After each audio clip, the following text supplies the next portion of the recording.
Hi, I'm Arnie Gunderson from Fairewinds, and today I'd like to talk to you about fuel pool fires. Are they possible? What causes them? And what are the consequences? Related to that is, why is everybody focused on Fukushima Daiichi Unit 4? Before I get into the details, I need to go back and touch on a couple of basics. Inside a nuclear reactor, the uranium splits. And when it splits, it gives off 95% of the heat. That's what makes nuclear fission so neat, is that one atom can give off an incredible amount of heat. The problem is that 5% of the heat remains in these pieces called fission products.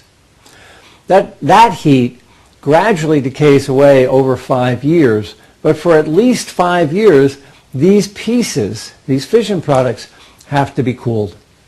That part of the reaction doesn't occur in the nuclear reactor. It occurs in the spent fuel pool.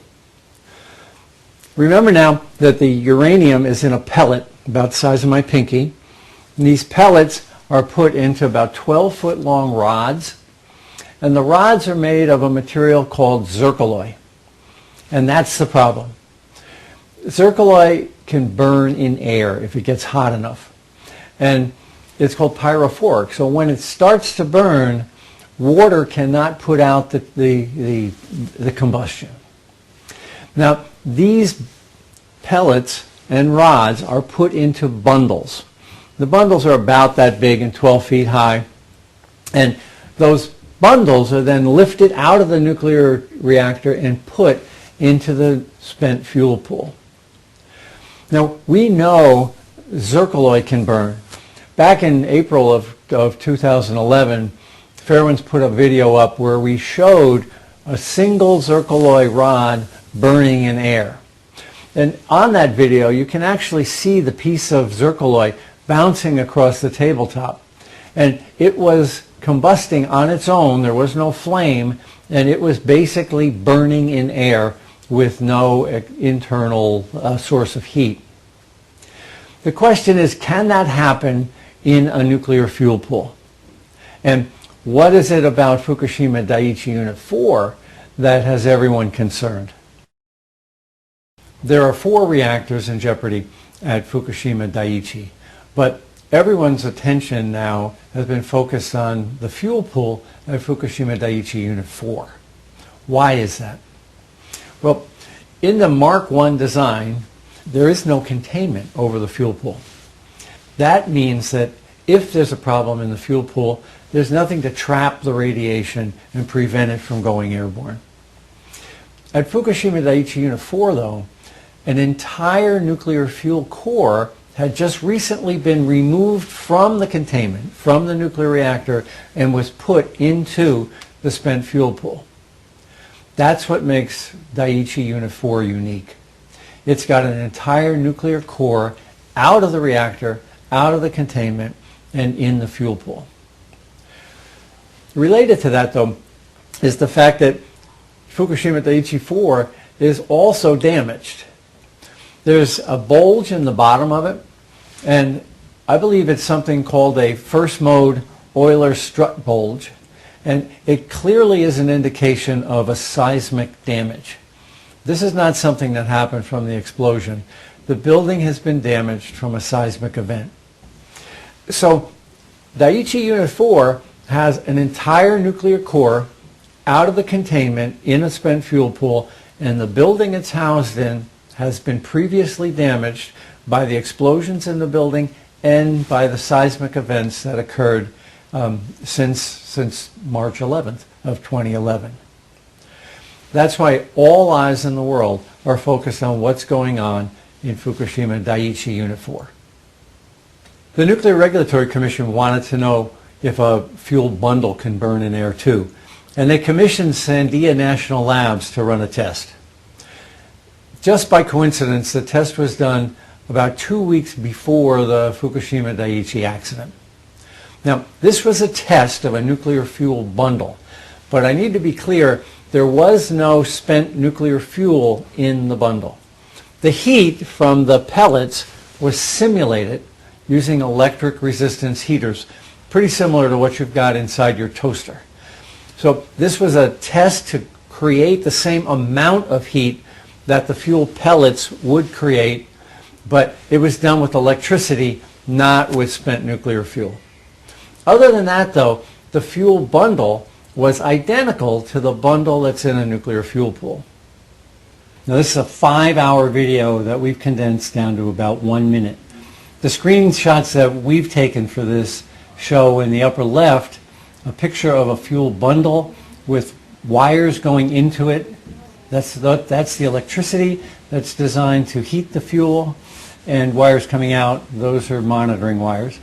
And on the far right is top to bottom looking at the fuel bundle from the side.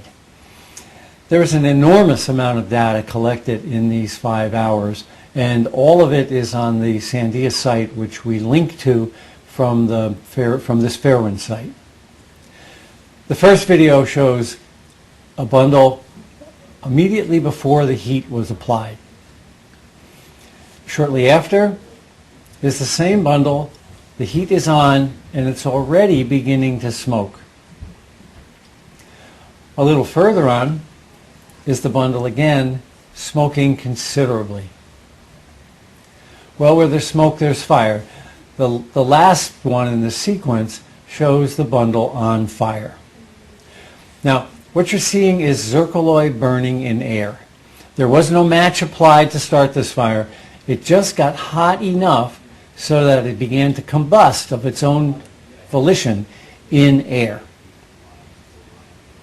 Just to be clear one last time, that was a simulated test we just watched using electricity in place of spent nuclear fuel. But it's clear that a single nuclear fuel bundle can burn in air. Now, Fukushima Daiichi Unit 4 would be even worse. Inside Daiichi's fuel pool are 1,500 fuel bundles. Not one, 1,500 fuel bundles. 300 of which are just removed from the nuclear core. So instead of one very hot bundle, we've got 300 very hot bundles. Now, it's even worse than that. The Japanese put all of their nuclear fuel from this latest core offload in a very confined space in the pool. In America, we don't do that. We call it checkerboarding. We'll put hot nuclear fuel next to cold nuclear fuel in a checkerboard pattern so that there's a gap between them. But the Japanese didn't do that. This entire nuclear core is side by side with other physically hot bundles. So is a fuel pool fire possible at Fukushima Daiichi? We've got the video evidence to show it is. And what can make it happen is the real question. In early July, the fuel pool cooling system failed at Fukushima Daiichi. Both the primary pump and the backup pump failed. And for a period of several days, there was no water circulating in the fuel pool. During those days, the pool began to heat up. And it heated up at about 18 degrees Fahrenheit, about 10 degrees centigrade every day. This is a huge pool. It's 300,000 gallons of water. And to think about 300,000 gallons of water heating up at 18 degrees a day gives you a feel for the amount of heat that's in that pool. So after about a week, the pool would begin to boil. And after about another week, the pool would begin to boil to the point where the top of the nuclear fuel was exposed. And an event like we saw on the Sandia Labs video, it would indeed become possible. So the Japanese have about 2 weeks in the event that the fuel pool cooling system fails to fix it. I don't think that'll be a problem. I think they could fix almost every cooling problem in 2 weeks. The real problem is if there's an earthquake. The building is already structurally damaged, and if the pool were to drain from an earthquake, then all bets are off. There's no way to cool the pool, and we know that the heat source is astronomical. The fuel in the pool would catch fire, and the uranium that's then encased in the zircaloy would go airborne. Brookhaven National Labs did a study back in 1998 about this, and they estimate that over 180,000 cancers would result from a fuel pool fire, and that an area of about 40-mile radius would have to be permanently evacuated. Now, the Brookhaven study had less uranium in it than the Fukushima fuel pool, so the odds are that if a fuel pool fire were to occur at Fukushima Daiichi Unit 4, it would in fact be worse than the Brookhaven study. Regardless of what the nuclear industry claims, a fuel pool fire is possible if the water were to drain from a seismic event. Now, this is not just a Fukushima Daiichi Unit 4 problem. There's 23 Mark I reactors in the United States, and they have even more nuclear fuel in them than Unit 4 at Fukushima Daiichi. This is an international problem, especially in the United States, because we have the most of these Mark I reactors. What can we do about it? We can put the pressure on Tokyo Electric and on the Japanese government to get the fuel out of that pool just as quickly as possible. We can't wait for an earthquake to be proven right or wrong. In the United States, we can demand that the Nuclear Regulatory Commission take the fuel out of these fuel pools in the 23 nuclear reactors that are identical to Fukushima Daiichi. Right now, industry pressure to save money is preventing those fuel pools from being emptied.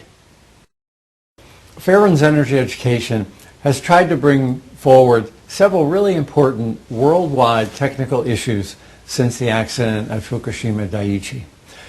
One of them is the condition of spent fuel pools in the Mark I design. Again, we're asking for your help to continue with our energy education efforts. Maggie and I take nothing from Fairewinds Energy Education, but it does cost money to produce these videos and to do the research and development that support the videos. We're very grateful for the donations we've received so far, and we would appreciate your considering a donation now so we can continue into the future. Thank you very much. I'll keep you informed.